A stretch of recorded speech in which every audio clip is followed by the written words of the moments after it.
lagi. Jadi dalam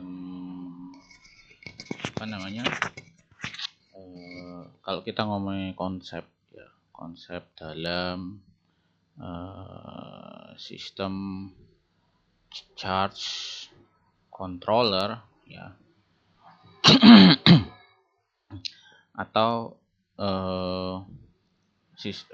kita bisa ganti ini jadi solar charge controller, atau kalau kita solar ini maksudnya inputnya nanti terkait dengan penggunaan PLTS misalnya. Kalau misalnya kita ingin menggunakan tenaga angin, kita bisa menggunakan namanya wind controller sebenarnya, tapi supaya kita samakan aja ya, wind charge controller. Lalu kalau kita punya PLN ya, inputnya ini PLTB ya misalnya, terus kita punya PLN, maka kan ini AC domainnya, maka ini harus ditambah dengan PSU. PSU itu adalah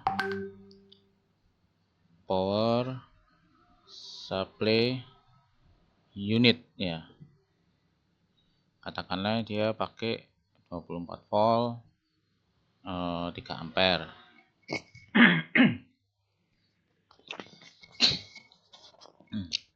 Maka ini jadi yang ini jadi penggunaannya sistem charge controller ya. Kita menggunakan istilah umum karena dia inputnya berupa power supply. Itu tujuan utamanya adalah nanti meski baik dari PLTS ya, sumbernya PLTS, terus ada sumbernya PLTB, terus ada sumbernya PLN plus PSU, ini masing-masing nanti semuanya itu harus masuk ke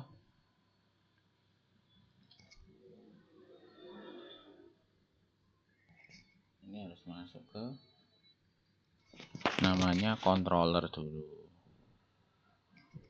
charge controller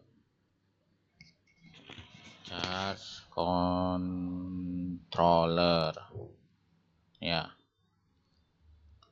Baru dia boleh melakukan charging atau proses pengisian ya. Charge itu melakukan proses pengisian di baterai. Bahasa ilmiahnya itu sebenarnya charge itu kan muatan ya. Nah, tapi kita pakai istilah umum melakukan charging ya, atau pengisian pada baterai. Jadi poinnya di sini sih sebenarnya ya. PLTS, PLTB. Nah, kita kesampingkan untuk hybrid ya. Nanti kalau ada juga yang inputnya hybrid. Jadi solar charge ini dengan input varian hybrid ya. Hybrid. Nah, kalau hybrid gimana? Kita perlu juga harus menambahkan di dalam saya gambarkan dua blok diagram ya, blok diagram auto switch ya, controller,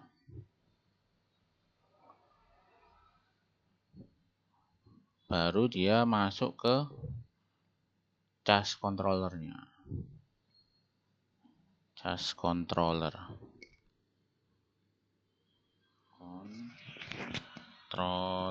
ya. Dia baru masuk charge controller dulu. Jadi ini juga melakukan kontrol optimal ya, parameternya mungkin berdasarkan watt ya. Jadi dia milih di antara ketiga sumber ini tuh, dari PLTB, PLTS ataupun dari PLN itu, yang PLN itu default ya mungkin ya. Tapi yang diutamakan nanti kita bisa create energi baru terbarukan PLTS atau PLTB. Tapi jika kedua sistem ini tidak memenuhi daya yang dibutuhkan, maka dia akan secara otomatis switch pindah ke PLN. Atau lagi PLN listrik mati lampu, tapi di situ lagi malam PLTS juga nggak ada dayanya. Paling yang kita andalkan adalah dari PLTB-nya tadi yang kita bisa optimalkan. Ya, disinilah fungsi auto switch controller. Begitu ya.